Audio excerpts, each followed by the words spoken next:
They took my ranch. The gavel fell. 3,500 acres. $8.2 million built on Thornfield grit and hard work. Sold for $50,000 to the HOA president's own brother-in-law. I'm Rex Thornfield, retired property dispute lawyer. Yesterday, these small-minded enforcers auctioned off my family's cattle operation.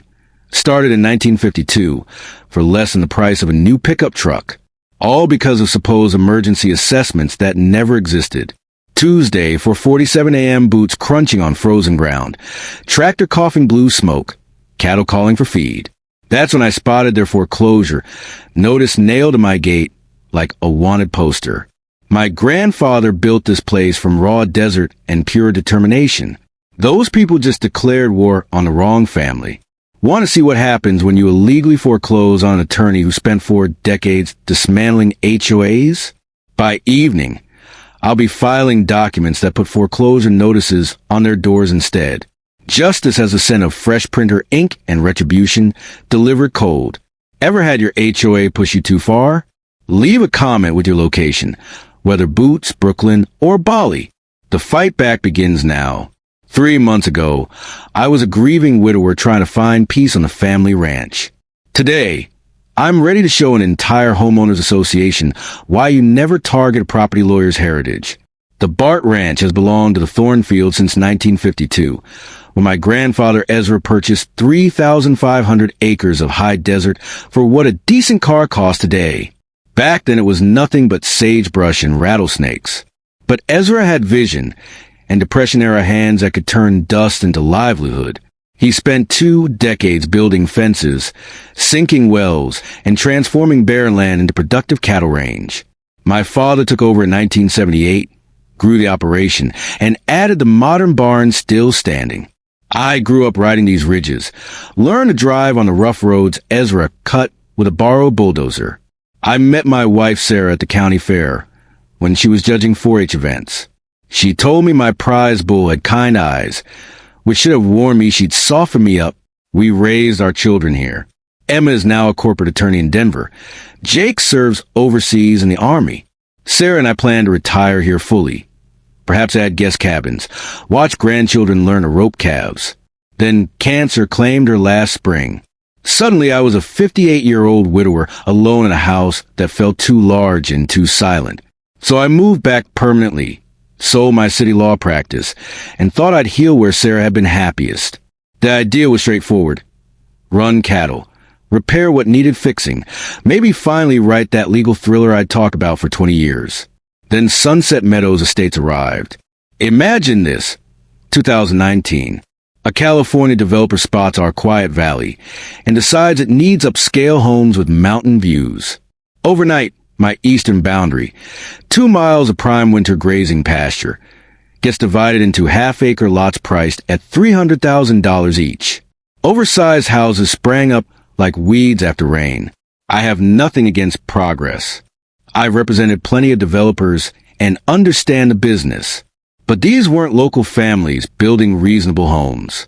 These were retirees from Phoenix and Las Vegas cashing out home equity to construct monuments to their own status. Each house larger than the last, all beige stucco and red tile roofs that looked more Scottsdale than cattle country. Then came Vivian Blackwood. The first time I met her, she stood at my gate in a white linen blazer that likely cost more than many monthly mortgages, clutching a clipboard like a weapon. Blonde hair in a tight professional bun, nails painted deep red, smiles sharp enough to chill antifreeze. Mr. Thornfield, I'm Vivian Blackwood, president of the Sunset Meadows Homeowners Association. We need to address your situation. Situation? As of my family's 70-year ranch with some zoning oversight needing fixing. She carried expensive perfume that barely masked something sour beneath. Fitting, as it turned out, the type who spent years in pharmaceutical sales persuading doctors to prescribe costly drugs to vulnerable patients. Now her targets were neighbors who couldn't easily fight back. I'm afraid county records show a recent boundary adjustment, she continued, tapping her clipboard with a polished nail. Your property now falls within our HOA jurisdiction. Will require compliance with community standards. The morning air was crisp, hinting at snow from the mountains. but her presence made everything feel colder. In the distance, cattle called for feed, while Ezra's old Ford tractor sputtered to life. Sounds that had greeted dawn here for 7 decades. "Ma'am," I replied, keeping my tone steady from 30 years in courtrooms. "This ranch predates your development by 70 years. I believe there's been an error." Her smile sharpened. "Oh, Mr. Thornfield, I don't make errors." She was about to learn differently. Vivian moved quickly. Within 48 hours, certified letters filled my mailbox like unwanted holiday cards. Notice of violation. Unauthorized agricultural equipment in residential zone, referring to my grandfather's 1967 Ford tractor that had worked these fields long before most of their subdivision existed. Its weathered blue paint and earned rust apparently offended their vehicle aesthetics. Notice of violation. Noise ordinance breach. My roosters crowed at 6 a.m., exactly when roosters have announced sunrise since the beginning of time. But according to Vivian's rules, this was disruptive agricultural noise harming property values. Notice of violation. Unsightly storage of farm equipment, meaning hay bales stacked neatly in my barn on land they had no claim to. Each letter carried the same threat: $500 daily fines until compliance. I created a file labeled HOA harassment and watched it grow thick. Experience in property law taught me to document everything. Corrupt entities rely on honest people failing to keep records. But Vivian was only warming up. She began driving past my property twice daily, always with different board members. They'd pause at my gate, point, photograph my cattle at the stock pond, my irrigation ditches, everything, like evidence at a crime scene. The sound of gravel under their tires became a constant reminder I was under surveillance. Her cleverest tactic was visiting my real neighbors, the ranchers and farmers who'd been here long before luxury subdivisions. Vivian arrived at their doors with brochures about agricultural nuisances and protecting rural values. She portrayed me as a troublesome neighbor whose cattle smelled and roosters disturbed peaceful mornings. Most told her to get lost, but she gained supporters among newer 5-acre ranchette owners who wanted country charm without actual country realities. The bombshell arrived at what Vivian called an emergency HOA meeting. I wasn't invited and only learned about it when longtime neighbor Dale Morrison called that Thursday evening, voice full of stunned amusement. "Rex, you need to hear what your new friend did tonight." Special session at the community center. Vivian and her board voted a $47,000 special assessment against me for infrastructure repairs. Roads, she claimed, alleging my cattle damaged county roads, and I owed for upgrades. Plus water runoff issues and a noise mitigation fund that I laughed, but it wasn't humorous. This was extortion wrapped in HOA bylaws. "Dale, my grandfather built most of those roads with his own equipment, and my irrigation predates their subdivision by 50 years. Preaching to the choir.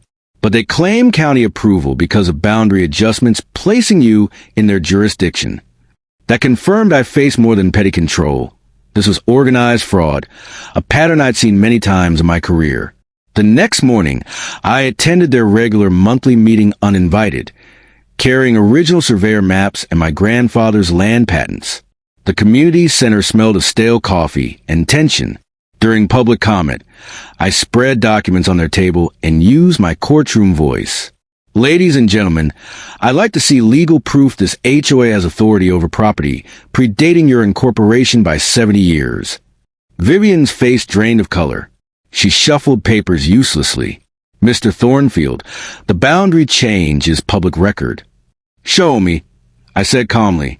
30 years of depositions taught me silence. After a direct question often means admission. She produced nothing. Watching her struggle gave me an idea my grandfather would have approved. Vivian learned from that embarrassment. Instead of retreating, she escalated. 2 weeks later, a thick envelope from a prestigious law firm arrived. Cease and desist letter alleging livestock trespass, demanding removal, threatening massive daily fines. I inspected my fence line carefully. Every post solid, wire tight, gate secure. My cattle remained exactly where they belonged. Then the sabotage started. I awoke to truck doors and distressed cattle. Flashlight in hand, I found 3 sections of fence cut cleanly. Professional work, not random damage. Cattle had wandered onto HOA common areas. By 6 a.m., Vivian had called 911 reporting dangerous livestock. The responding deputy was young and apologetic. I showed him the cut wires. Cattle don't carry bolt cutters. By 8 a.m., local news arrived. Channel 7 broadcast rogue cattle threaten suburban safety while interviewing Vivian in her expensive blazer. Mr. Thornfield's irresponsible practices endanger our families. In the background, viewers heard honest work, hammer on posts, cattle lowing, my truck running. That afternoon, while installing trail cameras, Marcus Blackwood's teenage son Tyler approached, looking guilty. 20 minutes later, I had the confession. Vivian paid him $500 to cut the fence for community service. I offered the boy a choice my grandfather would endorse. Tell his father the truth and avoid charges, or face felony vandalism. By evening, Marcus stood on my porch with Tyler, both uncomfortable. Rex, I didn't know what Vivian planned.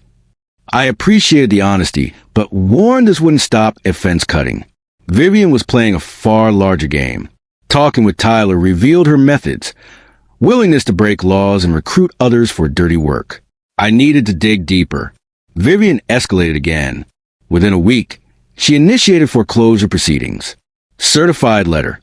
Notice of lien and intent to foreclose. $47,000 phantom assessment. 30 days to pay or lose everything 3 generations built. Storm clouds gathered as I read paperwork that turned coffee bitter. The process was technically legal for valid HOAs, but this reeked of corruption, no due process, fabricated claims. Vivian was betting I'd pay or lose fighting. She didn't realize she'd handed a property dispute specialist a perfect fraud case.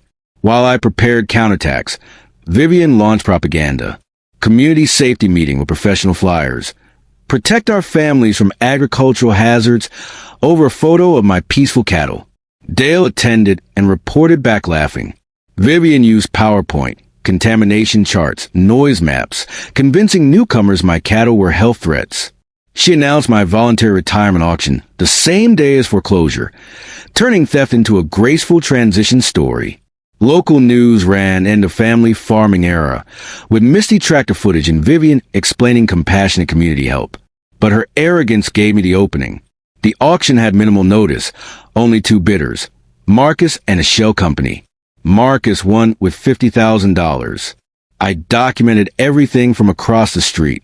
Following Marcus to the clerk's office, I discovered the smoking gun, deed listed Mountain Vista Development LLC as partner, ultimately owned by Vivian herself.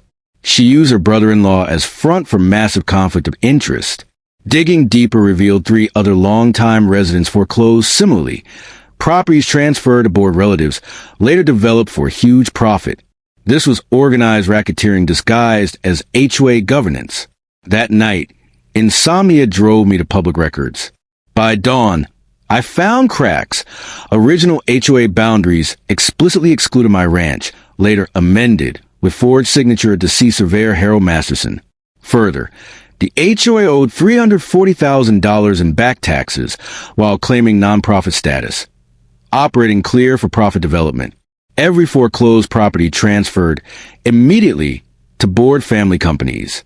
My ranch was slated for Thornfield Luxury Estates.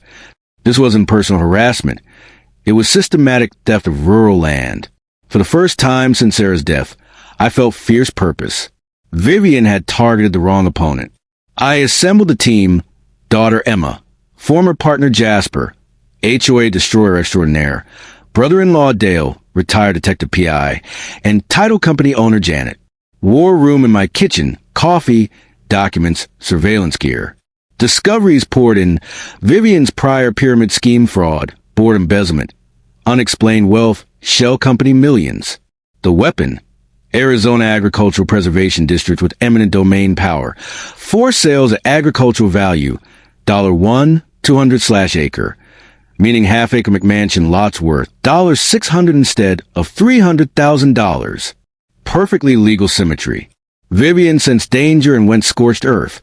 False health inspections, phony contractor liens, disbarment complaint. But Dale captured audio of Vivian discussing bribes and larger development scheme. $40 million Phoenix investor package. Admission to conspiracy, bribery, racketeering. While she plotted, we finalized the preservation district and federal complaints. Her final desperate move, massive community safety summit with officials, media, coach residents, fake expert. I staged simultaneous retirement auction, secretly buying back equipment through allies to reinforce surrender image. At the summit, Vivian delivered full propaganda, charts, testimony, calls for my shutdown. I recorded everything from the back row. Then came the county commissioners' meeting. Vivian presented confidently, requesting immediate intervention. I stood, "Commissioners, I'm reporting organized criminal conspiracy, mail fraud, tax evasion, bribery, racketeering." Read surveillance transcripts quoting Vivian planning bribes. Displayed forged Revere signature. Announced preservation district eminent domain. Acquiring entire subdivision at agricultural value. Vivian screamed harassment. I replied calmly, "I'm using the same mechanisms you used, except mine are fully legal." Federal agents waited. Arrest began as meeting continued. Vivian, 3 years prison, massive restitution. Marcus, 18 months, forfeited assets. Every McMansion acquired at $600 per lot. Most owners left quietly. I established Bart Community Foundation with settlement funds. Free legal help against corrupt HOAs across states. Helped 62 families recover property. Ranch became educational center. Kids learn agriculture where subdivision once stood. Emma opened local office. Jake runs programs. Sarah Thornfield Memorial Scholarship awarded. State passed Thornfield Act, strengthening protections.